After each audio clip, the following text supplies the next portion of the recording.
আমি সাবরুম থেকে আইছি। আচ্ছা, কই যাবেন? তা তেলেমুড়া যাই অনেক 11টার সময় আমি আসছি ছোট গাড়ি দিয়া।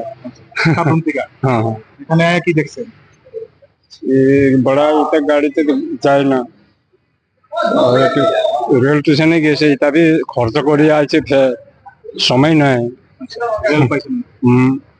বিকালে সময় যায় রেল তো গাড়ির জন্য কিরকম দুর্ভোগ হইতেছে? গাড়ি যে না থাকার গাড়ি কিরকম অসুবিধা হইতেছে আপনার? গাড়ি পাই না তো আমি কিতা করে অনেক প্যাসেঞ্জাররা কষ্ট পায় না,